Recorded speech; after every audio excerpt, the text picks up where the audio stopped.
The Dragon King broke Runa Harrow's charcoal path plate in front of the entire Ashgard court. That was how quickly truth became treason, when powerful men disliked the direction it pointed. One moment, the plate lay in Runa Harrow's burned hands, black and dull and ordinary to everyone who had never learned to read ash footprints.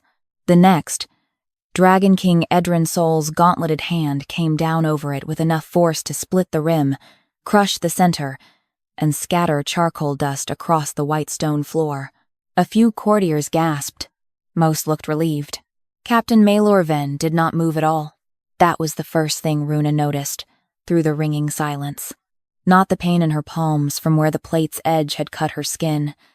Not the Ashgard soldiers gripping their spear shafts along the walls. Not the noble witnesses standing under black banners embroidered with gold dragon wings. Not even Edran Sol towering before her, dark crown glinting above a face carved into royal anger. Maelor did not move. Men who had nothing to fear always stepped back from broken proof. Men who had planned the breaking waited to see what survived. Runa knelt among the shards because the blow had driven her down, not because she bowed. Her gray servant dress had torn at one knee. Charcoal smeared her wrists. A thin line of blood ran from her left palm into the black dust. Above her, the Ashgard court watched. The chamber had been built for loyalty. Black basalt columns rose like burned trees. Dragon shields hung above the walls, each one marked with the names of guards who had died protecting Sol Kings. The floor was white stone veined with ash gray, polished until it reflected every crown, blade, and lie. Runa had cleaned that floor for 8 years. She knew where old blood hid beneath polish. She knew which stones held heat after midnight. She knew which guards walked softly because they had practiced killing indoors. But to the court, she was only an oath-bound ash servant, a woman allowed near the guard routes because no one important believed she could understand them. The charcoal path plate did not name traitors. It did not crown truth. It did not forgive servants who carried it without permission. It remembered only ash pressure, where heat had crossed, where souls had paused, where a sealed route had opened, and which fire step had passed before blood touched stone. Edran Sol looked down at her, with eyes like molten amber, banked behind black glass. He was tall enough that the firelight seemed to climb him, broad-shouldered beneath dark dragon-scale armor, his black hair bound behind his neck with a gold clasp shaped like a talon. A scar crossed the left side of his throat, pale against bronze skin, disappearing beneath the collar of his armor. The court said assassins had given him that scar years ago. Runa knew scars were not always honest about who held the knife. "You accuse my guard captain of opening a murder route into my chamber," Edran said. His voice was low, not loud. Worse, it made the guards straighten, as if their bones remembered command before thought. Runa lifted her chin. "I accused a rout." Maelor Ven gave a quiet laugh from Edran's right side. Captain of the Ashgard. Silver at his temples. Clean black uniform. Red command sash. A handsome, controlled face made for public trust. A route that conveniently crawled toward me. "The plate reads ash footprints," Runa said. "Not convenience." Edran's jaw tightened. "The assassin is dead." The assassin entered alive. A murmur shifted through the court. Maelor's expression softened with practiced disappointment. "Majesty, this is exactly what I warned you about. She has spent too many nights near forbidden ash. Servants begin to imagine patterns when they are permitted too close to royal danger." Runa looked at him. "Patterns kill slower than knives. That is why men like you prefer no one read them." The soldiers along the walls reacted before the nobles did. A ripple, a hand tightening, a breath held too long. Edran noticed. Good. Let him notice something before he destroyed the rest. But the king's gaze returned to the broken plate at her knees, and whatever he had almost seen closed behind suspicion. "You were found outside the dragon passage after midnight. Tracking fire. Steps. You carried a forbidden plate. It was registered before your father's reign." Maelor stepped forward. The old ash path instruments were banned after the Mirror Gate murders. Too easily corrupted. Too easily used to invent invisible enemies. Runa's fingers curled into the dust. The Mirror Gate murders. There it was. The old wound the entire court still obeyed. 30 guards dead. A prince poisoned. A queen's brother accused. Half the royal household burned in suspicion before the truth arrived too late to matter. Since then, every Ashgard king had preferred visible threats. Blades, bodies, signed confessions. Things that could be held up before the court and called proof. Invisible fire steps frightened them because they suggested betrayal did not always enter through the front door. Sometimes it wore the king's own colors. Edran held out one hand. "Who gave you permission to track my guard?" "No one." "Then by whose authority did you enter a royal assassination inquiry?" Runa looked up at him from the floor. "By the authority of the knife that missed your heart." The court went silent. Edran's eyes darkened. For one breath, the scar at his throat seemed to pulse beneath the armor. Maelor moved quickly. "Majesty, she is using the attempt on your life to shield her own trespass." Runa did not look at him. "I found 3 fire steps that did not belong to the dead assassin." Edran said nothing. "So," she continued, "because silence could become a door if pressed hard enough. The dead man's steps burned copper. Hired killers from the south use dragonbone dust in their souls. It leaves a bright edge. But inside the west passage, beneath the second guard arch, there were black fire steps. Dragonblood steps. Someone with soul guard access opened the inner route before the assassin arrived. Several guards looked at one another. My lord did not. Again, stillness where fear should have been. Edran's voice lowered. "You claim one of my blood-sworn guards let an assassin pass? I claim the ash does." "No." His hand flexed once. "You claim it." Runa felt that like the plate breaking again. She had expected anger. She had not expected the wound under it. Edran Sol did not merely defend his guard. He needed them clean. Needed loyalty to be something armor could guarantee. Needed betrayal to come from outside, because if it came from within, then every wall around him became decoration. Maelor saw the same weakness and stepped into it with perfect timing. "Majesty, this woman has long resented the Ashgard restrictions. She was disciplined twice for entering sealed passages. She keeps old ash tools under servant pallets. She speaks to dead fires as if they answer." Runa looked at him. "They do answer. You only dislike what they remember." Maelor's eyes sharpened. Edron's did too, but not in the same way. "Enough," the king said. The words struck the floor. Runa's throat tightened. She knew that sound. The moment before, authority mistook force for clarity. Edran lifted his gauntleted hand over the charcoal path plate. "Majesty," Runa said, too quietly for everyone but him. "If you break it, you do not silence me. You blind yourself." Something moved across his face. Not softness. Recognition, perhaps? Or fear of it. Then Maelor said, "A loyal king does not let a servant's forbidden relic stand above his guard." Edran brought his hand down. The plate shattered. Now its dust lay everywhere. Across Runa's torn skirt. Across the king's black boots. Across the white stone floor of the Ashgard court. Across the space between her and Captain Maelor Ven. For 3 breaths, nothing happened. A noblewoman exhaled in relief. Maelor bowed his head. "The danger is ended." Runa stared at the dust.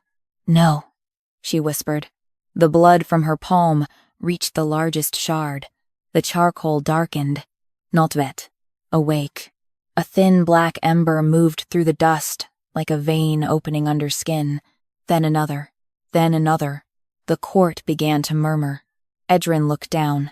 The shattered plate did not die. It spread. Charcoal dust crawled across the white stone in a narrow line, burning without flame, black as a wound and bright at the edges.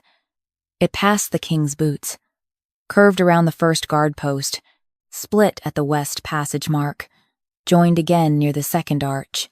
Runa stopped breathing. The intact plate had only shown fragments. Broken, it had become all path. Maelor took one step back. At last, the dust turned toward him. Every face in the Ashgard court followed it. Edran did not speak. Runa rose slowly from the floor, blood on one hand, ash on the other, and watched the assassin's hidden route draw itself in black fire across the king's own court. The line stopped at Captain Maelor Ven's boots. Then the dust burned brighter. The black fire spread around his soles, then drew one sentence across the white stone. Assassin route opened from inside the Ashgard. Edran looked from the burning path to the captain, who had not moved when the plate broke. His voice did not soften. Who opened the west passage before the assassin entered? Maelor Ven answered before the charcoal finished circling his boots. Ashgard routes shift during assassination emergencies. He said it cleanly, without haste, as if black fire had not just drawn itself around him on the white stone floor, as if the broken charcoal path plate had not crawled from Runa Harrow's blood to his polished guard boots, as if the entire court had not seen proof survive the king's hand. Captain Maelor only lowered his gaze to the glowing dust once. Then he looked at Dragon King Edran Sol. The west passage opening proves protection, Majesty, not betrayal. Runa stood with one cut palm curled at her side, charcoal dust clinging to her gray servant dress. Her knee still ached from where the blow had driven her down among the shards. Her throat still held the taste of humiliation. She did not look to Edran for rescue. He had broken the plate. The dust had survived him, not because of him. Edran's eyes stayed on Maelor. The black path burned between them, thin and merciless. Who opened the west passage before the assassin entered? His voice did not soften. Maelor bowed. Majesty, with respect, the premise is flawed. In an assassination attempt, passages open and close in rapid sequence. Guards move the king. Guards pursue intruders. Guards secure alternate routes. A route may appear opened before, after, or during attack depending on where ash settles. Several Ashgard soldiers nodded too quickly. Runa noticed that too. Men were most eager to agree when the next question might ask where they had stood. Edran turned toward her. Can you read the sequence? Not gently. Still not apology. Runa looked down at the black dust spreading from the broken plate. Only if no one steps through it. A guard near Maelor shifted his weight. The dust hissed. Runa's eyes snapped to him. Do that again and you blind the floor. The guard froze. Maelor's expression cooled. A servant does not command the Ashgard. No, Ash does. Edran lifted one hand, and the soldiers stilled. Runa did not thank him. She knelt beside the first curve of black fire, careful not to place her palm inside the glowing dust. The line was no longer a plate image. It was scattered proof made whole by damage. Charcoal grains clung to invisible pressure marks in the stone, filling what ordinary eyes could not see. The dust is not telling us a story, she said. It is holding pressure. Edran lowered his gaze. Pressure, where weight crossed, where souls paused, where a sealed route opened. Which fire step passed first? Maelor gave a faint, controlled sigh. You are repeating forbidden ash. Reader superstition. Runa looked up at him. Then why are you afraid to move? The court went silent. Maelor did not answer. That was answer enough. Runa pointed to the line near the first guard post. Here.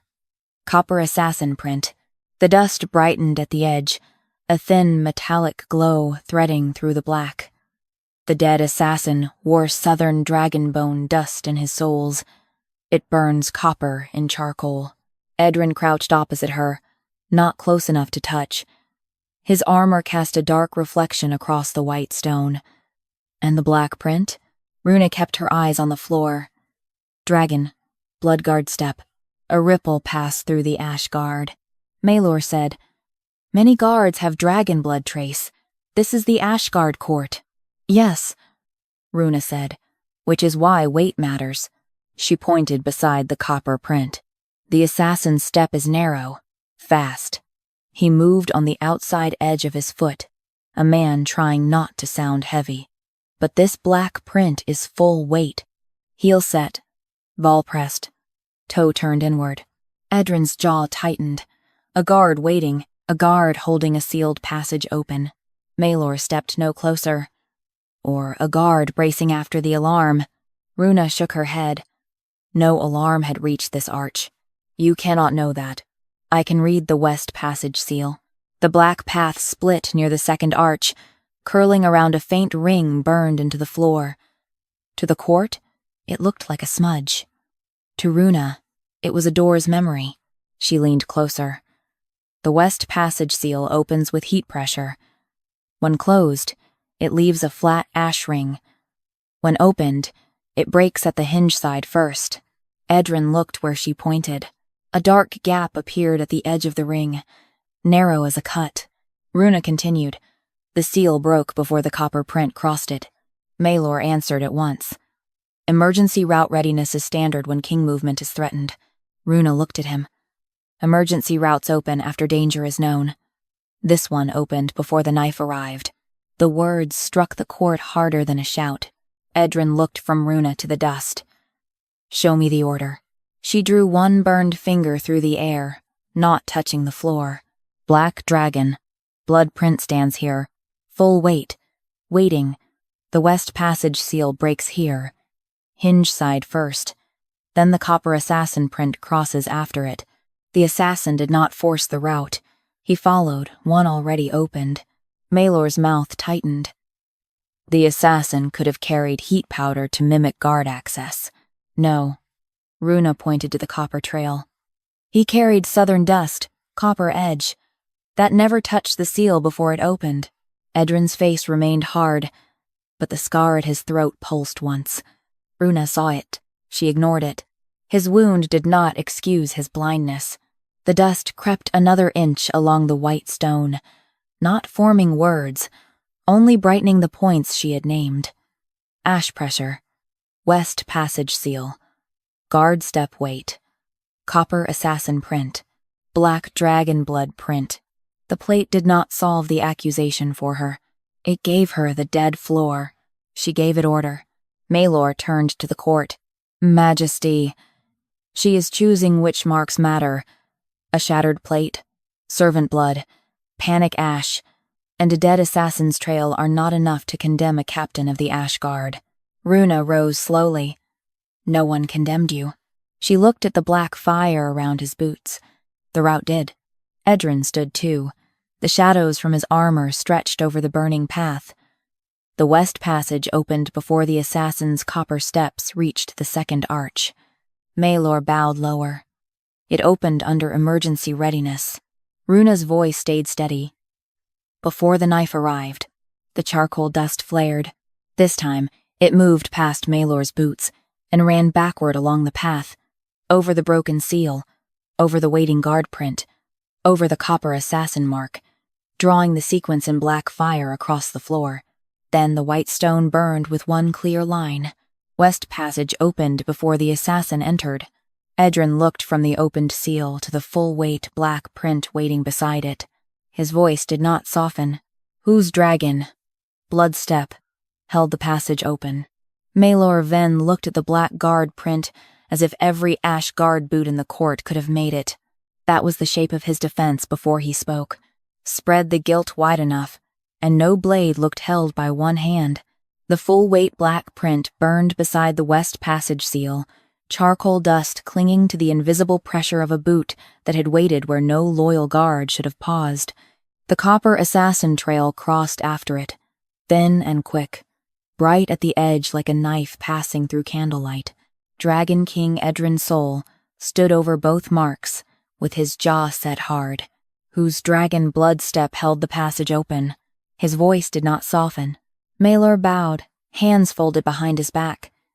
Majesty, many Ashguard boots carry dragon, blood trace. This court is lined with men sworn to your blood. One print cannot identify a traitor. Runa Harrow looked down at the black mark. No, she said. One print cannot. Maelor's eyes flicked toward her, ready to use agreement as victory. Runa did not give him time, but one print can show what a guard was doing.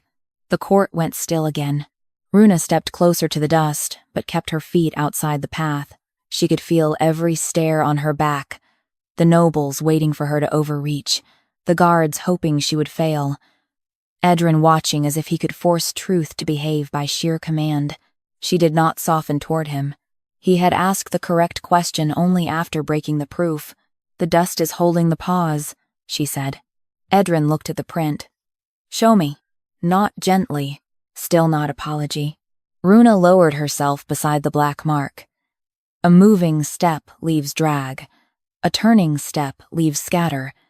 A fighting step breaks at the heel. She pointed without touching. "This is full weight pause. Heel deep. Ball pressed flat. Toe turned inward," Maelor said.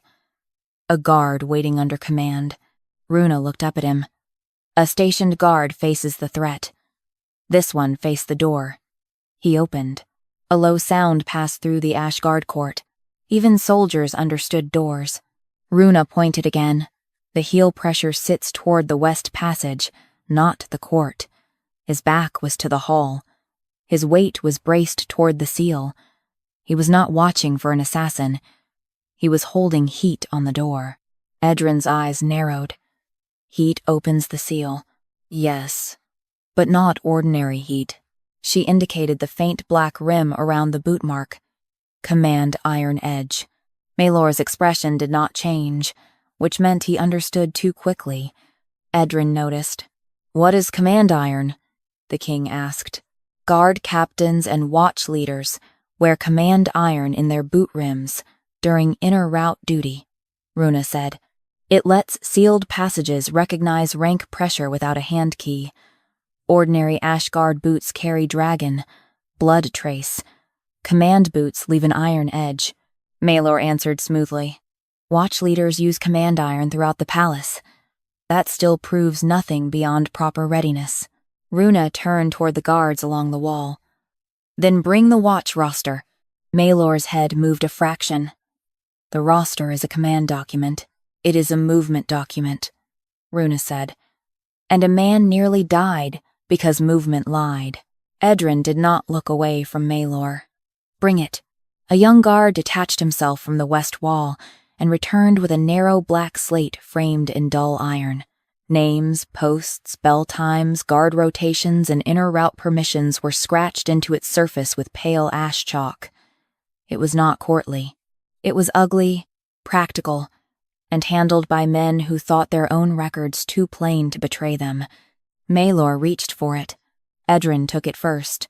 Runa watched that too. A small correction. Not enough. Edran held the slate out.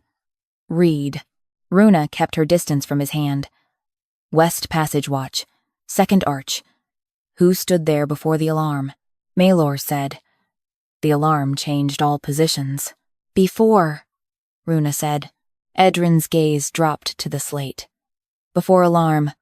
Guard Heston Mar. Outer. Facing post." Runa looked at the black print. "Outer facing." She pointed to the toe turn.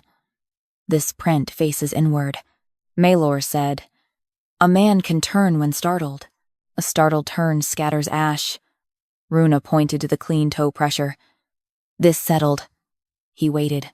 Edran looked back at the roster. Heston Mar. A young guard near the eastern column went pale. Not Maelor. Not final. A smaller door opening before the larger one. Edran's eyes found him. "Step forward." Heston Mar obeyed. He was broad, young, and frightened enough that his armor looked too heavy for him. Dragon blood trace shimmered faintly along his boot seams, but his boot rims were plain. Runa saw it before anyone asked. "No command iron," she said. Heston swallowed. "I do not have inner route rank, Majesty." Maelor exhaled softly. "Then the print cannot belong to him, and the roster confirms that the named guard was not the source, which means the ash has mixed marks, as I warned." Runa shook her head. "No. It means someone stood where Heston was supposed to stand. The words cut cleaner than accusation. Edran's gaze sharpened. Who had command iron access to that post? Maelor bowed. Watch leaders, route captains, and emergency command officers. Again, too many to identify from one mark. Runa looked back at the print. Not too many. She pointed to the right edge of the toe. The command iron bite is broken on the inner side. Edran crouched. Not close to her. Not near enough for tenderness. Only close enough to see. Broken how? A chip. Small. Half-moon cut. Runa nodded toward the watch roster. Command boots are marked when issued. Damage is entered on the roster because the seals read pressure by edge. Maelor's eyes cooled. Boot damage is common. Then the roster will make it ordinary. For the first time, one of the older guards looked away. Edran saw that too. Damage. Marks. The king ordered. The young guard holding the slate shifted, then turned it over. On the back, a narrower list appeared. Command. Iron issue marks. Chips, replacements, edge filings. Runa read it fast. Half-moon inner toe chip, she said. Issued to West Command rotation. Maelor said. Several West Command officers rotate, Runa continued. But only one was assigned before the alarm. She pointed to the timing notch beside the damage mark. First bell, before assassination alarm. Edran read the name. His face hardened. Lieutenant Orvin Dask. A man at Maelor's left stiffened. Orvin Dask was not important enough for the court to know, which made him perfect for dangerous work. Thick beard, guard-cropped hair, dragon blood trace in the hands, command boots polished too clean. Runa looked at his feet. The right toe had been freshly blackened, too freshly. Maelor stepped in before Edran could speak. Lieutenant Dask was stationed early because royal movement risk had increased. Guards are placed before alarms when a king's path may change. Runa's voice stayed calm. A station guard faces the threat. This one faced the door he opened. Orvin's mouth tightened. Runa pointed to the black print. Full weight pause, heel toward court, toe toward seal, command iron edge, half-moon chip, before alarm. If he had been stationed to protect the king, his weight would face the hall where the threat approached. Instead, he stood with his body toward the west passage seal, pressing heat into it until it broke. Maelor's tone sharpened. You assume intent from stance. No. I read order from pressure. She looked at Edran, but not softly. The assassin's copper print reached the second arch after the seal opened. The guard print waited before it. The alarm had not sounded. The court had not moved. The king had not been warned. Edran's scar pulsed at his throat. He ignored it badly. Runa ignored it better. The charcoal dust brightened at the print, not speaking for her, not naming the man alone, only holding what had touched the floor. Heel pressure. Toe turn. Command iron edge. Watch roster. Damage mark. Timing notch. Runa gave those fragments sequence. The black fire sank deeper into the white stone. Then the line burned clear beside the full-weight print. Black guard step waited at the west seal before the alarm sounded.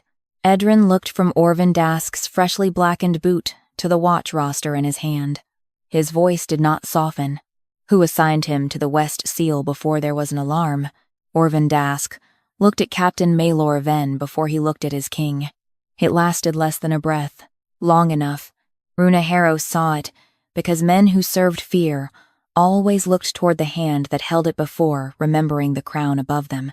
Orvin's freshly blackened right boot stood too clean against the white stone floor, its command iron rim hiding a half-moon chip beneath a layer of soot that had not yet settled into the leather. Dragon King Edran Sol held the watch roster in one hand. Who assigned him to the west seal before there was an alarm? His voice did not soften. Orvin swallowed. Maelor answered for him. Pre-positioning inner route guards before alarms is standard when royal movement risk rises, Majesty. If your path is threatened, command officers do not wait for a bell to move men into place. Runa looked at Orvin's boot. Then at the black guard print burning beside the West Passage seal. "Into place," she said. Maelor's eyes cut toward her. "Yes." He faced the door. He guarded the door. He opened it. Orvin's jaw twitched. Maelor gave a patient sigh. "You are using stance as confession again." "No," Runa said. "I am using stance as sequence." Edran looked at her. "Read the assignment." Not gently. Still not apology. Runa did not soften. She stepped toward the watch roster, careful to avoid the charcoal path still glowing across the floor. The broken charcoal path plate had shown where pressure remained, but it did not read command for her. It did not name why a man had been placed at a seal before the king knew danger existed. That work belonged to hands, eyes, memory, and the kind of attention servants learned because survival required it. She pointed to Orvin's name on the roster. Assignment notch. Edran lowered the slate. Beside Orvin Dask's name, a thin, pale cut marked the edge of the line. To most of the court, it looked like a scratch. To Runa, it was a door opened too early. "West Seal assignment," she said. "Not West Hall. Not Second Arch. The seal itself." Maelor said, "Inner route protection requires precise placement. Then the risk order should be filed first." It was. Runa looked at him. "Show it." The silence that followed was not absence. It was calculation. Maelor turned to an Ashguard clerk near the basalt column. "Bring the royal movement. Risk order." The clerk hurried to a black document case and returned with a narrow strip of dark vellum pressed under a command seal. He handed it to Maelor. Maelor offered it to Edran with both hands. "Majesty." Edran took it. Runa watched the captain's fingers leave the vellum. No trembling. Too controlled. Edran broke the outer fold. Royal movement risk. West Passage uncertainty. Second Arch vulnerability. Emergency route readiness authorized. Maelor inclined his head. "As I said." Runa held out one hand. "Turn the seal toward the floor." Edran's eyes moved to her. Then he obeyed. Small correction. Still not enough. The command seal glinted black-red in the light, pressed deep into the vellum. It carried the Ashguard dragon wing, and a narrow bar beneath it, the mark of captain-approved urgency. Runa did not touch it. The seal was pressed after the vellum cooled. Maelor's expression hardened by a degree. A seal can cool during transfer. Yes. Ink cannot age backward. Edran looked at the line beneath the seal. Runa pointed to the edge of the writing. Risk orders are written in heat ash ink. While warm, the letters sink slightly into the vellum. This line sits on the surface. Maelor answered too quickly. Filed after verbal command. Urgent conditions permit that. There were no urgent conditions yet. The king's movement was threatened. The king had not been warned. The words struck Orvin harder than Maelor. Runa saw his throat move. Edran saw it too. Timing mark, Runa said. Maelor stepped forward. The timing mark is clear. It is clear because it was added. Edran lowered the order until it hovered just above the charcoal-lit floor. The heat woke a faint line near the lower corner. A small ash notch, then another beneath it, the second, darker, newer. 2 marks, Edran said. Runa nodded. The lower one is second bell. Filed after the alarm. The upper one is scraped nearly away. Maelor's tone sharpened. Administrative correction. No. Runa looked at the watch roster. Prepared silence. The phrase made several guards shift. Runa pointed to Orvin's assignment line again. His assignment notch was cut at first bell. The risk order now says second bell, but the scraped upper mark shows it was left blank before being filed. He was placed before the order existed. Maelor said, Risk orders may be filed after verbal command in urgent conditions. Runa turned toward him. Urgency leaves broken order. This left prepared silence. The Ashguard court seemed to tighten around the words. Orvin's boot-black smear began to heat. Runa saw the shine change. There. Edran looked down. The soot on Orvin's right toe had softened, revealing the half-moon chip beneath it. "Boot black smear," Runa said, fresh enough to hide damage after the print was made. Orvin whispered, "I clean my boots before court." Runa looked at him. "You blackened only the damaged toe," Maelor snapped. "Enough. A guard may polish his equipment without being dragged into servant superstition. The ash knows polish from concealment," Runa said. Edran's gaze did not leave Orvin. "Who ordered you to stand at the west seal?" Orvin's eyes flicked again. Not to the clerk, not to the roster, to Maelor. But he said nothing. Maelor stepped between them by half a pace. Lieutenant Dask acted under movement. Risk anticipation. If the written order followed verbal instruction, that is not betrayal. It is command functioning under threat. Runa looked at the black print beside the seal. Command before threat. The charcoal dust brightened. Not enough to speak, not enough to solve. It lit only the marks Runa had named. Assignment notch. Command seal. Watch roster. Boot black smear. Timing mark. She put them in order. First bell. Orvin assigned to the west seal. First bell. His command, iron boot, holds heat on the passage. The risk order is not filed. The alarm has not sounded. The assassin has not reached the second arch. Second bell.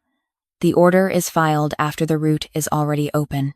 Edran looked from the assignment notch to the scraped timing mark. His face had become dangerously still. Maelor said, "Majesty, she is building intent out of filing delay." Runa looked at him. "No, I am building time out of what your office tried to erase." The black fire sank through the white stone beside Orvin's hidden half-moon boot mark. Then the charcoal line burned clear. Orvin Dask assigned before royal movement risk was filed. Edran looked from the command seal to Orvin's freshly blackened boot. His voice did not soften. Who gave the verbal command? Orvin Dask swallowed, as if the question had lodged behind his teeth. Who gave the verbal command? Dragon King Edran Sol's voice did not soften. The Ashguard court held still around him. Black banners, basalt columns, white stone, shattered charcoal dust burning in broken lines across the floor. Orvin stood near the west seal mark, with his right boot too freshly blackened and his face too carefully empty. Captain Maelor Ven remained half a step beside him, close enough to protect, not close enough to look responsible. Runa Harrow watched that distance. Men like Maelor understood how near to stand to guilt. Orvin opened his mouth. Maelor spoke first. "Majesty, verbal commands during royal movement risk pass through the watch chain. A lieutenant may receive instruction from a route captain, a bell officer, or a guard runner. In urgent conditions, command moves faster than written order." Runa looked at him. "And slower than preparation." Maelor's eyes cooled. "You mistake disciplined readiness for conspiracy." "No," she said. "I mistake nothing. That is why you keep trying to name everything before I read it." A faint murmur moved under the court's breath. Edran did not look away from Orvin. "Answer." Orvin's hands tightened at his sides. "I was told to hold the west seal under movement. Risk anticipation." "By whom?" Orvin's eyes flicked toward Maelor again. This time, several people saw it. Maelor's jaw hardened. "Lieutenant Dask is frightened. He is looking to command because command trained him." Runa looked at Orvin. "No. He is looking to the man whose order he cannot say aloud." Maelor turned sharply. "You will not badger a royal guard with servant guesses."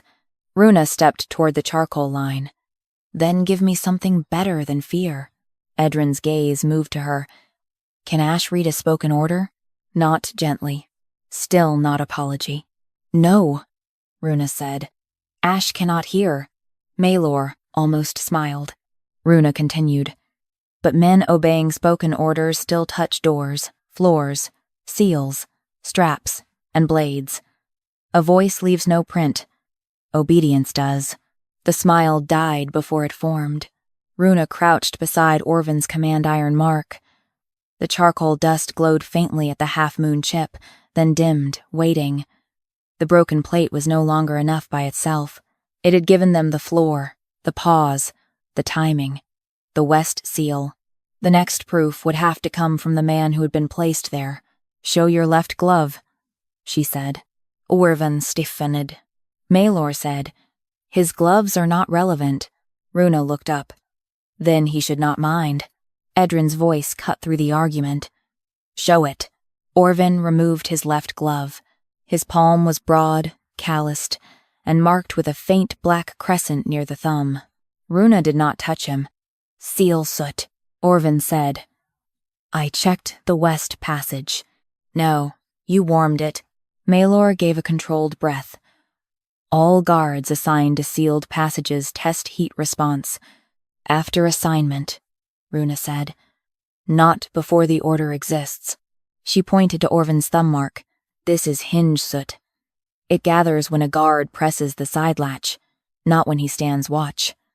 The west seal opened under palm pressure and command iron weight. Edran's eyes narrowed. He used both.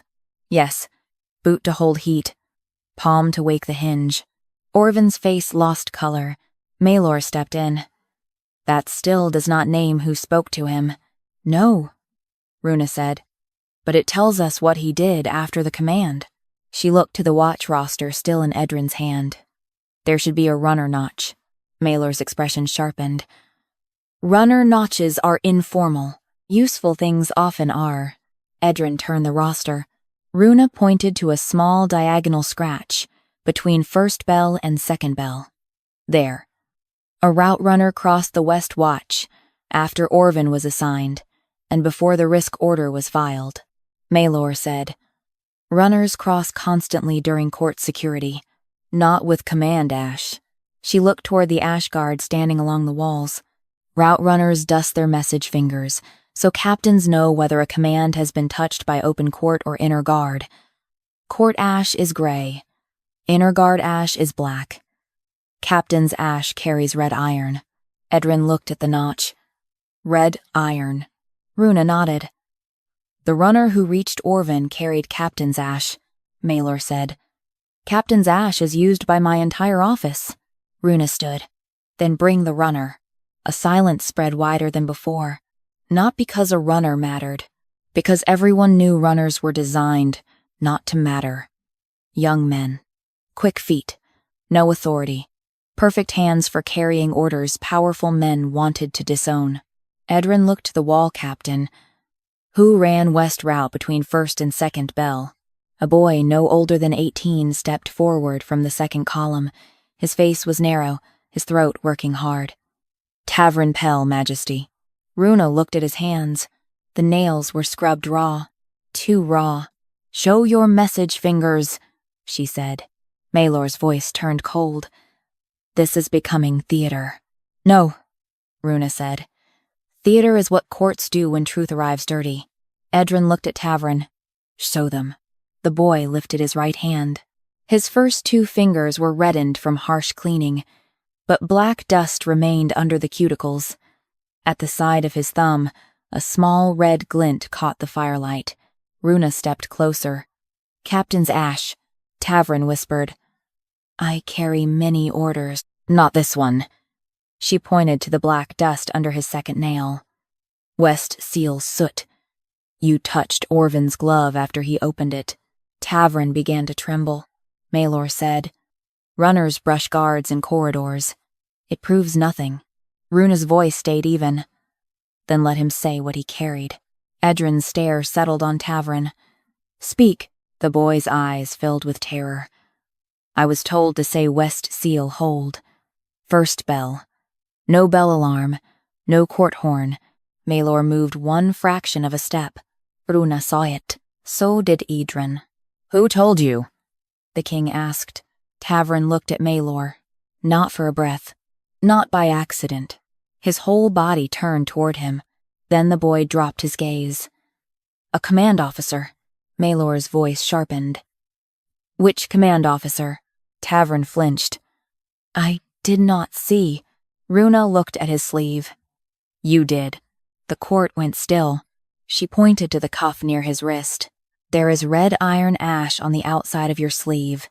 If you received the command from a desk, it would be on your fingers. If someone caught your arm and spoke close, it marks the cloth. Edran stepped closer to the boy. Someone held him. Runa nodded. Hard enough to stain fabric. Maelor said. Many officers wear red iron. Runa looked at him. Only one rank wears it mixed with black dragon oil.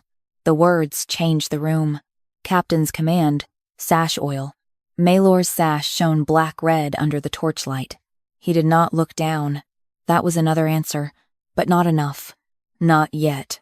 Runa would not hand him an accusation the court could call emotion. She pointed to the roster. The verbal command reached Orvin by Tavern Pell at first bell.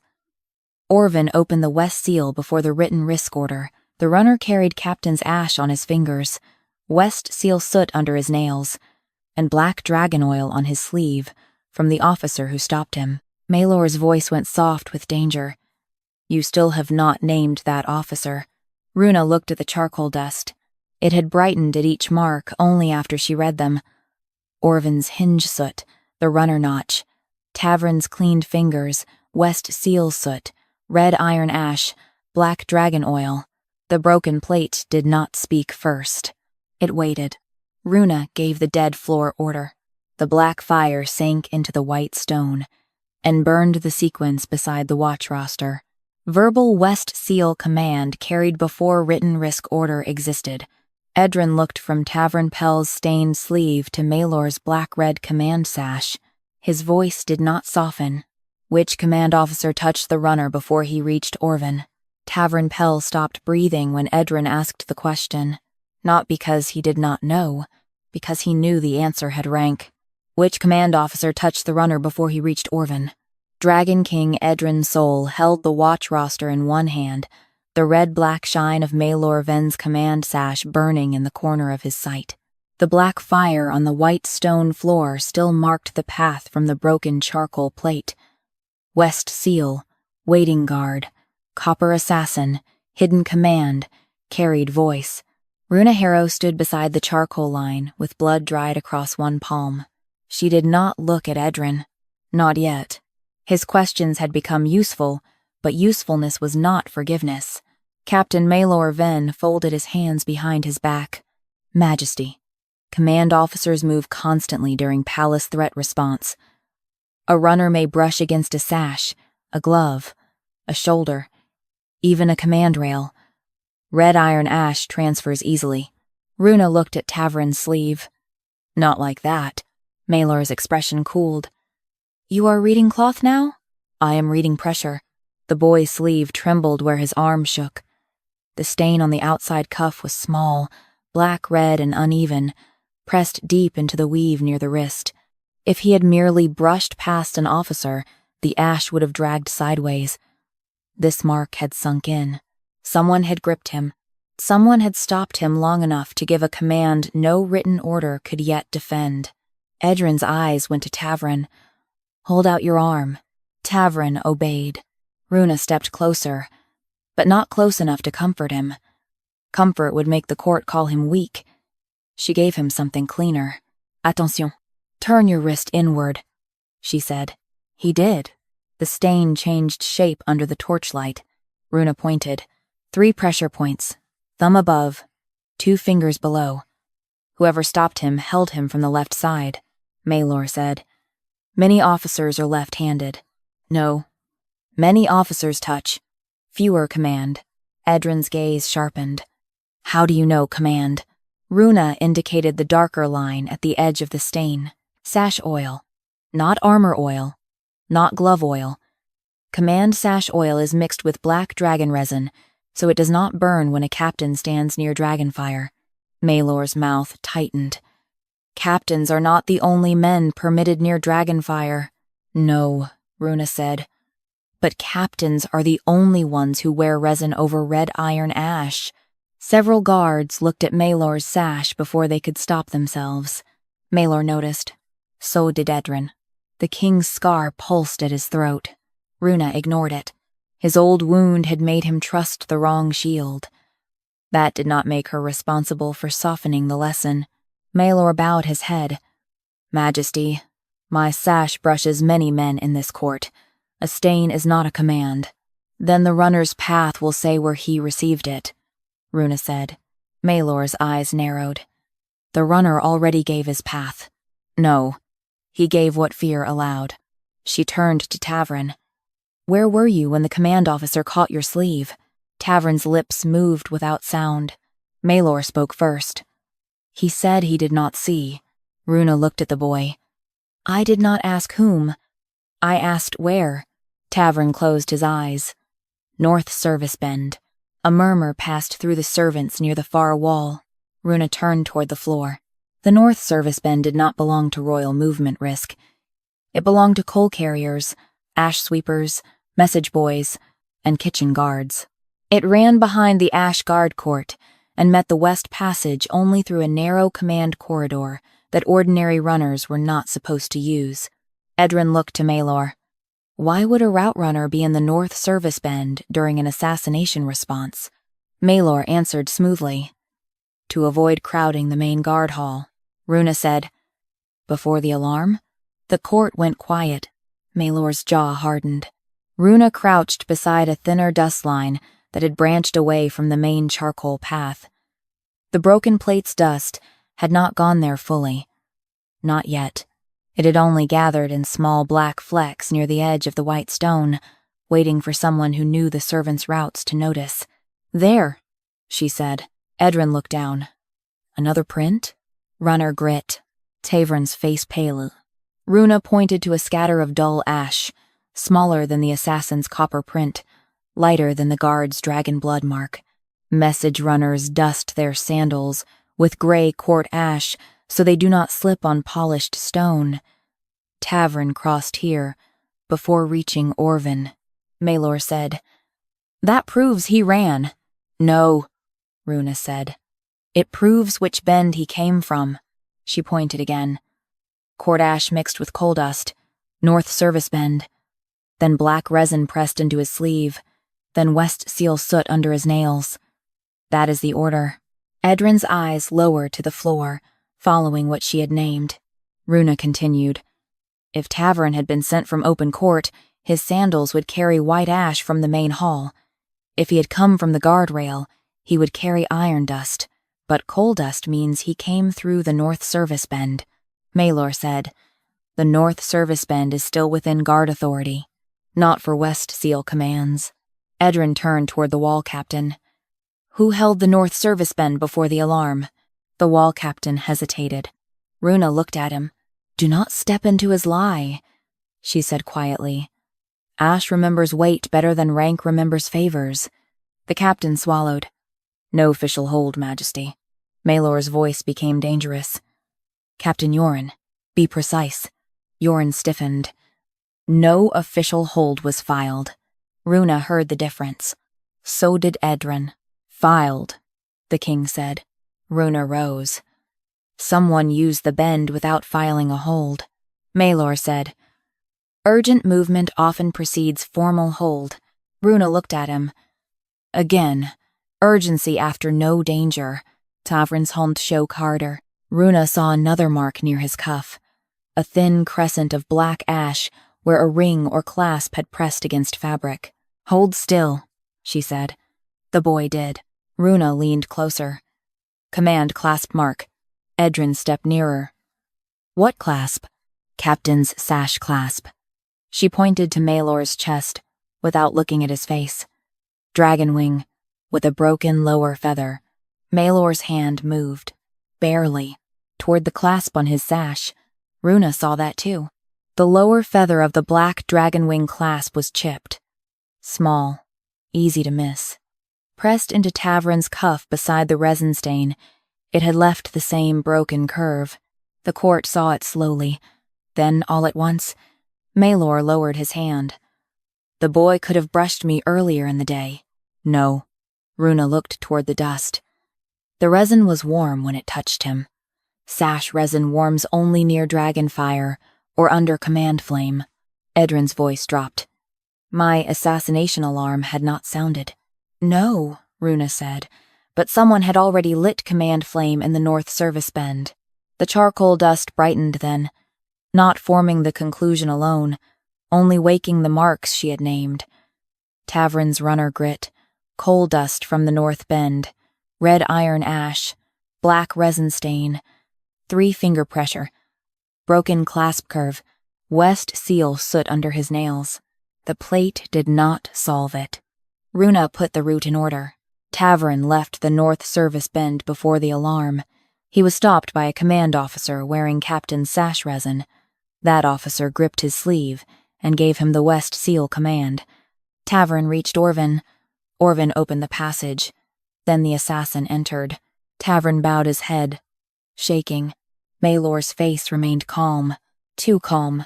Edran looked at him for a long moment. Still no apology. Still no softness. Only a king beginning to understand that loyalty could be arranged like furniture around a murder. The black dust sank deeper into the floor beside Tavern's trembling hand. Then the white stone burned with the next sequence. Runner left the north service bend with captain's sash resin before the alarm. Edran looked from Tavern's stained sleeve to the chipped dragon wing clasp on Maelor's command sash. His voice did not soften. Who lit command flame in the north service bend before my court knew there was a knife? Maelor Ven let the question hang, as if flame could cool into procedure. Majesty, he said.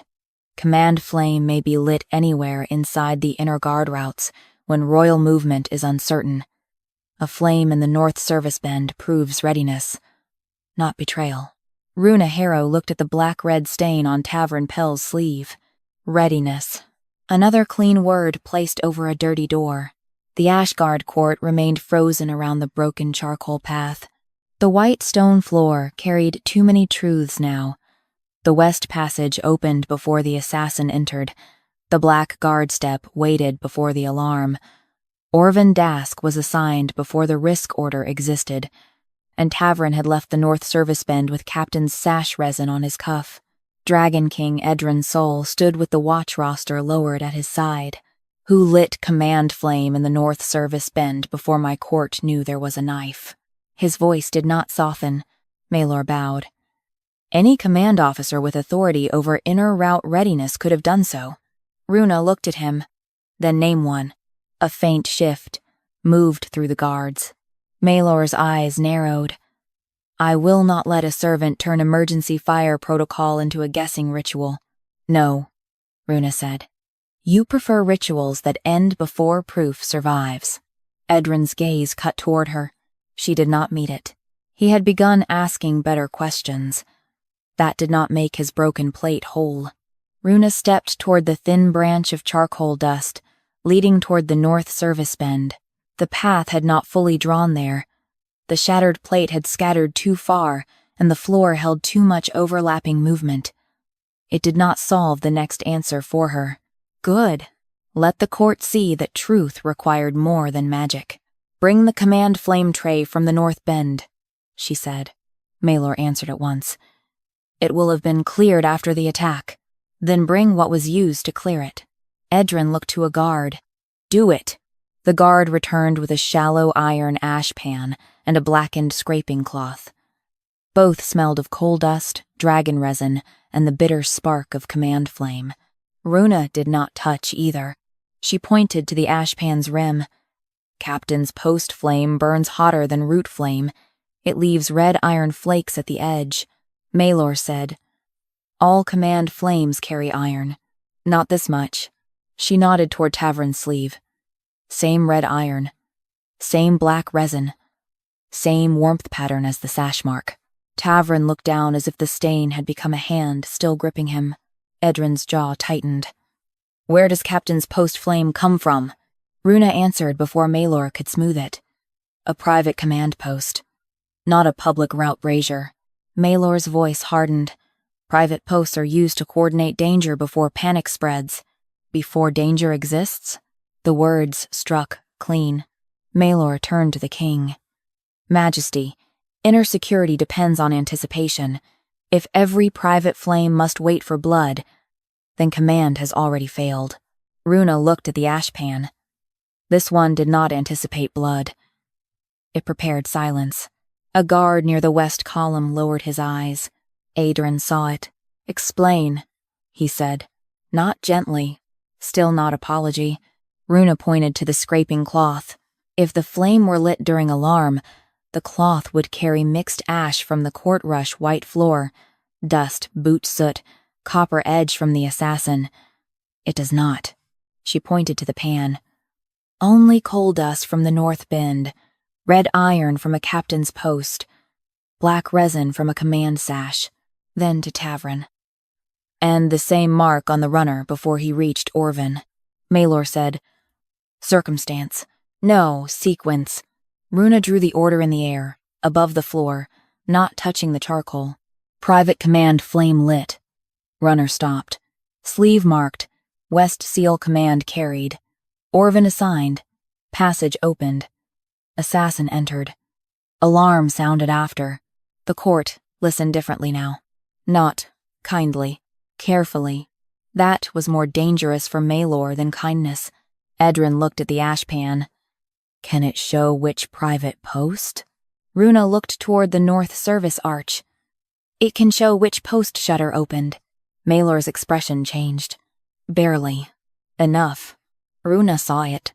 The north bend has 3 private shutters, she said. East Captain Post, West Captain Post, and Royal Reserve. Each shutter drops a different soot line when opened. Maelor said, "Old soot lines overlap. Old soot lies flat." Runa pointed to the pan's inner rim. This one curled fresh. The guard holding the pan swallowed. Edran stepped closer. Which shutter? Runa looked once at the curved soot line near the rim. West Captain Post. The words moved through the Ashguard court like a blade passed hand to hand. Maelor did not step back this time. He had learned. Runa looked at him. "Your post." Maelor bowed to Edran. "My post is used by officers under my command. Then one of them opened it before the alarm." Runa said, "Yes." Maelor answered too quickly. "Which proves only that command functioned." Runa looked at Tavern's sleeve, the ashpan, the scraping cloth, and the soot curl. "No. It proves the command began where your authority could hide it." The charcoal dust brightened only after she had named the marks. It ran in a thin black line toward the iron pan, circled the red flakes, then sank into the floor. The white stone burned with the next sequence. Command flame lit from Captain's private post before the assassination alarm. Edran looked from the burning words to the soot curl inside the ashpan. His voice did not soften. "Who opened a Captain's post before my blood alarm sounded?" Maelor Ven did not look toward the West Captain's post. He looked toward the rules that protected it. "Majesty," he said, "a captain's post is not a single man's hand. It is an office. Officers under my command may open shutters, light flame, pass route orders, and coordinate guards when your blood alarm is at risk." Runa Harrow stood beside the iron ashpan and watched the court accept the shape of that answer. Not the truth. The shape. Dragon King Edran Sol held the blackened pan low enough for the red iron flakes to glow against the white stone floor.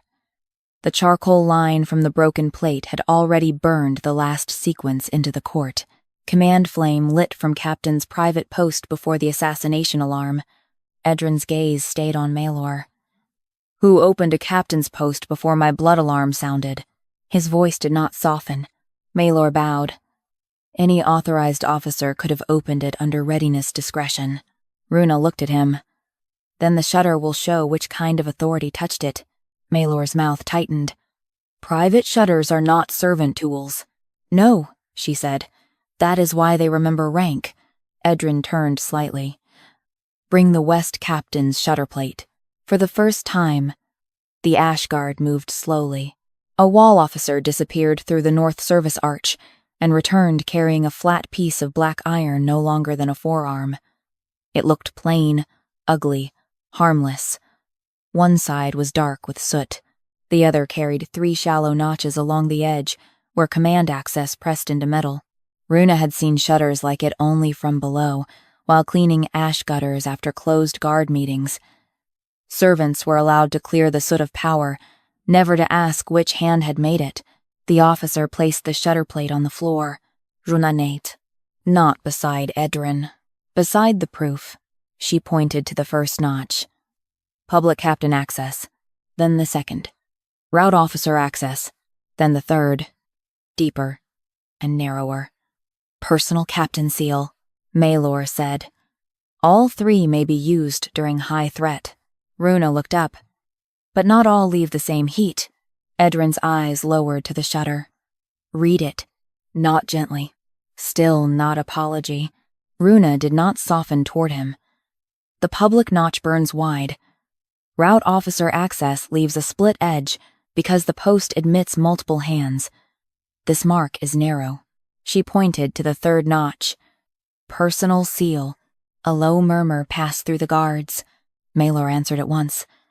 Personal seals may be used by deputies carrying captain's authority. Then there would be a deputy drag. Edran looked at her. Meaning? A deputy seal is worn on a chain. It swings when pressed. The heat mark drags downward. She pointed to the clean bite in the iron. This pressed straight. Ring seal, hand steady.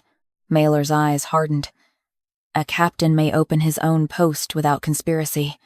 Yes, Runa said. After danger exists. She looked toward the charcoal dust near the west passage mark. This post opened before the blood alarm, before Orvin was assigned, before the west seal was held, before the assassin crossed the second arch. Maelor turned to Edran. Majesty, she stacks timing as if command cannot act ahead of threat. That is exactly what command is for. Runa's voice stayed calm. Command looks ahead. Betrayal opens the door and waits. The words landed in the court without rising. That made them worse. Edran crouched over the shutter plate, close enough to see the personal seal notch, but not close enough to touch Runa. What else? Runa pointed to the back of the iron. Route shutter mark. A faint crescent of ash sat beneath the soot. When the captain's post opens only for communication, the shutter lifts halfway. When it opens a route command, it opens full. The crescent was complete. Full opening. Maelor said, route command was necessary. Then the west passage route should show warning ash. Runa turned toward the charcoal path drawn across the floor. It does not. The court followed her gaze. The assassin's copper print, weighted thin and bright, near the second arch. The black guard print stood heavy at the seal. Between them, the dust held a darker patch Runa had not named yet. She pointed. Assassin waiting ash. Edran's jaw tightened. Waiting? The copper print pauses here before crossing the seal. Not long. Long enough for the route to open. He did not stumble into an opportunity. He waited for one. Maelor's expression sharpened. Assassins wait. That proves nothing about the post. No, Runa said. The post proves why he knew to wait. She put the pieces in order, each one shorter than the last. Personal captain seal. Full route shutter. No warning ash. Assassin waiting ash. West seal opens. Guard holds it. Assassin enters. The charcoal path plate did not speak first. It had no voice. Only dust, pressure, and what men hoped stone would forget. Runa gave it sequence. The shutter plate warmed on the white floor. The personal seal notch glowed black-red. The full crescent darkened. Along the murder path, the assassin's waiting ash burned copper at the edge. Then the charcoal dust drew a hard line from the shutter plate to the west seal and burned the next truth into stone. Captain's private post opened the assassin route before the king was warned. Edran looked from the personal seal notch to Maelor's right hand. His voice did not soften. Who used my guard court to aim the knife?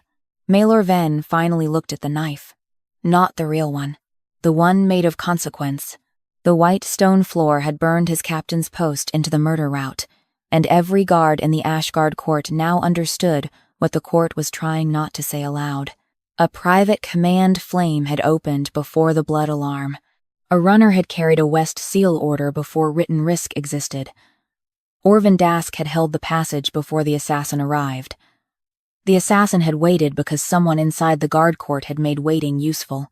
Dragon King Edran Sol looked from Maelor's right hand to the black path. Who used my guard court to aim the knife? His voice did not soften. Maelor bowed slowly. Majesty, a route used through my office does not prove my intent. It proves only that someone exploited command structure during an attack. Runa Harrow looked at him. Then why was I accused before the route was read? The court shifted. Maelor's eyes narrowed. You were accused because you carried a forbidden plate into a royal inquiry. No, Runa said. I was accused before anyone asked what the plate had seen. Edran turned toward her. Explain. Not gently. Still not apology. Runa's cut palm had dried black with ash. She did not wipe it clean. Servants were always expected to clean themselves before speaking to power. Today she let the court see what proof had cost. Bring the accusation slip, she said. Maelor's face did not change. There is no need. The charge was spoken in open court. Then bring the written one prepared before I entered. A silence opened. That was enough to tell her it existed. Edran looked to the nearest guard clerk. Bring it. The clerk hesitated, then went to the black document case beside the west column. When he returned, he carried a narrow, ash-gray strip sealed with guard wax. Maelor said, Routine pre-hearing preparation. Runa looked at the seal. Routine does not know my guilt before my mouth opens. Edran broke the wax. His eyes moved across the words. Runa did not need to read them from his hand. She had heard enough courts to know the shape of prepared ruin, unauthorized relic possession, interference with royal assassination inquiry, invention of internal route accusation, suspected servant conspiracy. Servant conspiracy. There it was. Maelor had not only meant to break her plate, he had meant to make servants the passage. Runa looked toward the lower arch, where 3 ash servants stood under guard, wrists bound with black cord. Nella, who swept the west ashes. Bram, who carried coal pans. Old Sen, who could barely walk without leaning on his broom. They had been there the whole time. Quiet, useful, disposable. Runa's face did not soften. It emptied. I will not read another step, she said, while they remain bound. Maelor reacted first. Majesty, she withholds evidence now. Runa looked at Edran. No. I refuse to let proof walk over the innocent while you decide whether to believe it. Edran's jaw tightened. For one breath, anger flashed in him. Not at her. That was new. Still, he did not apologize. Release them, he said. Maelor turned sharply. Majesty, under court guard, Edran said. Not Ashguard custody. The words struck the chamber. Nella began to cry without sound. Bram looked at Runa as if she had pulled air back into his lungs. Old Sen only bowed his head. Runa did not look away from the accusation slip. Now lower it to the floor. Edran did. The charcoal dust did not leap to it. It did not announce the answer. It waited, black and thin, until Runa read what men had tried to arrange. She pointed to the wax. Cold seal, then the bottom edge. Court dust under it, then the folded corner. Knife room ash. Edran's eyes narrowed. Knife? Room? The assassin's body was taken there after he died. Runa pointed again. This slip carried knife room ash before the court hearing began. Maelor said, Charges are prepared after the body is examined. Runa looked at him. The body had not cooled. The words went through the court like a held blade. Edran lowered his voice. How do you know? Fresh death, ash clings wet. She pointed to the folded corner. This dried flat under the seal. The accusation was sealed after touching the knife room, but before the body heat left the ash. Maelor answered quickly. Efficient command. No. Runa said. Prepared blame. She stepped closer to the slip. The accusation says servant conspiracy. Not route breach, not guard failure. Servant conspiracy. Maelor's voice hardened. The plate was in servant hands. The route was in guard hands. No one spoke. Runa put the pieces in order. The captain's post opens. The runner carries command. Orvin holds the west seal. The assassin enters. The body falls. Before the route is read, before the plate is heard, before the court asks who opened the door, a charge is sealed blaming servants. Maelor looked to Edran. Majesty, she is making motive out of timing. Runa turned her ash-black palm upward. Timing is where motive hides when men still have rank. The broken charcoal path plate brightened at the edge of the accusation slip. Dust moved across the white stone in a thin black line, circling the cold seal, the knife room ash, and the words that had tried to bury the servants before the root could breathe. Then the floor burned. Runa Harrow was accused before the assassin's body was cold. Edran looked from the burning words to the freed servants, standing beyond Ashgard reach. His voice did not soften. Why was she condemned before I had even survived? Maelor Ven looked at the freed servants before he answered the king. That was the first honest thing his face had done. Not remorse. Calculation. Why was she condemned before I had even survived? Edran asked. His voice did not soften. The Ashgard court stood around the question like a circle around a blade. The broken charcoal path burned across the white stone floor. West seal, black guard step, runner stain, captain's post, servant accusation. Every mark had been read in public. Every delay had become order. Every order had pointed away from the assassin and toward the people Maelor had meant to bury beneath the word conspiracy. Maelor bowed. Majesty, an assassination attempt fractures a kingdom. Blame must be contained before panic spreads. Runa Harrow looked at him. Contained, yes, Maelor said. A servant with a forbidden ash instrument. 3 ash workers near the guard routes. An old plate banned after Mirrorgate. Those facts required containment. No, Runa said. They required convenience. The court went still. Maelor's eyes turned cold. You think yourself wronged because you survived the accusation. I think you chose people no one powerful would mourn. Nella sobbed once behind the court guard. Bram kept one hand around Old Sen's arm, as if the old man might vanish if released too quickly. Edran's jaw tightened.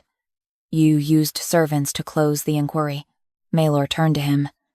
I protected the throne from a worse wound. Runa looked up sharply. There, the true shape. Not confession. Just motive showing through rank. Maelor stepped toward the burning path, careful not to touch it. You know what Mirrorgate did to your father's court? Invisible roots. Ash readers, naming men no one wished named. Guard against guard. Brother against brother. A kingdom cannot survive when every footprint becomes suspicion. Runa's voice stayed quiet. A kingdom cannot survive when murder routes are protected, because rank dislikes being followed. Maelor's face hardened. The Ashgard is the spine of this crown. No, Runa said. The Ashgard became the hand over its own wound. The words struck deep because they were not grand. They were accurate. Edran looked at the shattered plate dust. Did you order it broken? Maelor answered too fast. You broke it, Majesty. Runa looked at Edran then. Not softly, not cruelly. Simply enough that he could not escape what was true. Yes, she said.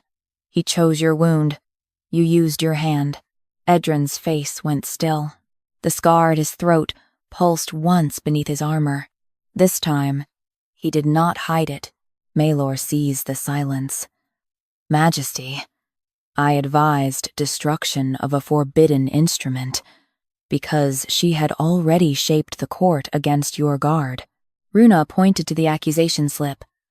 That charge was sealed before I spoke, to prevent disorder, to prevent reading. The black charcoal dust brightened at the edge of the broken plate.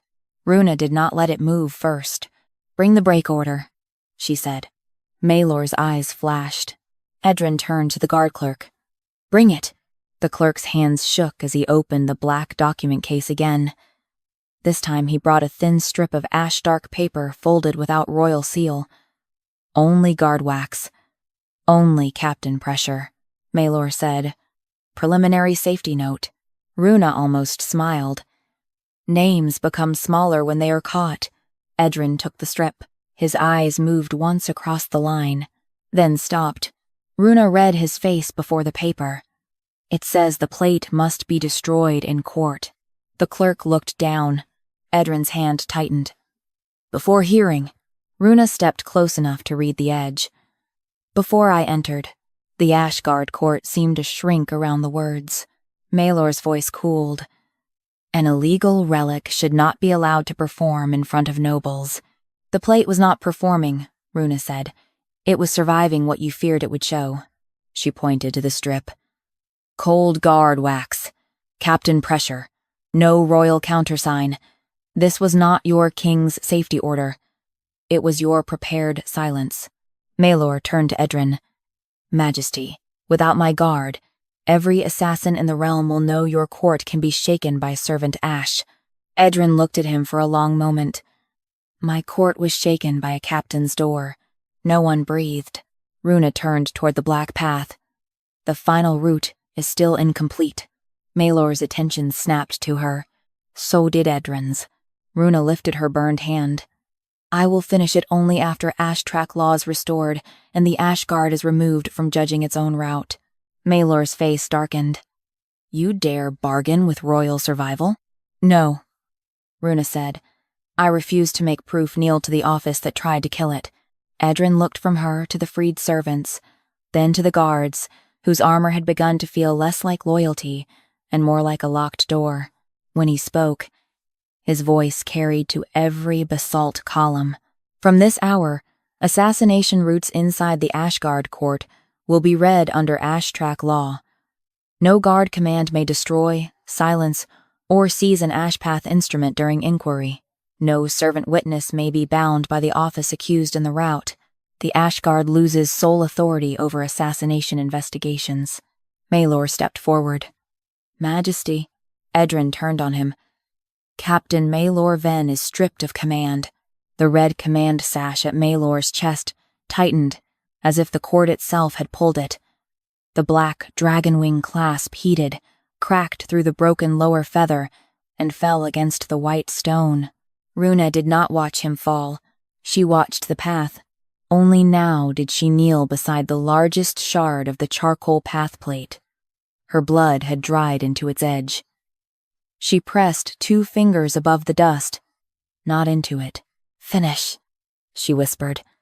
"Not to magic, to memory." The charcoal dust moved. It ran from the broken plate to the prepared accusation, from the accusation to the captain's post, from the post to the runner's sleeve, from the sleeve to Orvan's waiting step, from the waiting step to the opened west seal, from the seal to the copper assassin print, and then straight back to the place where Maelor had stood before the plate broke. The floor burned black. Captain Maelor Ven opened the assassin's route and prepared Runa Harrow to carry the blame. No one needed the court to interpret it. Maelor did not confess. He reached for a hidden blade instead. Edran moved first. Dragonfire flashed from his hand, not wild, not ceremonial, but narrow as judgment. It struck the blade from Maelor's grip and drove the former captain to his knees without burning the floor beneath him. The Ashguard did not move to save him. That silence was its own reversal. Runa stood slowly, ash on her dress, blood on her palm, the broken plate dust settling around her boots. She did not look like a queen. She looked like a servant who had been forced to carry truth until the court finally became heavy enough to hold it. Edran faced her. "I broke the proof because I feared what it would show about my own guard." The words were not soft. They were public. That mattered more. Runa looked at him. "Then do not ask the broken thing to make you clean." "I will not." He lowered his head, not a bow to romance, not yet, but to the witness he had tried to blind. The Ashgard court will answer to what the ash remembers, he said. The charcoal dust dimmed at last. Across the white stone, one final line burned low and clear. The Ashgard court would no longer decide which footsteps were allowed to exist.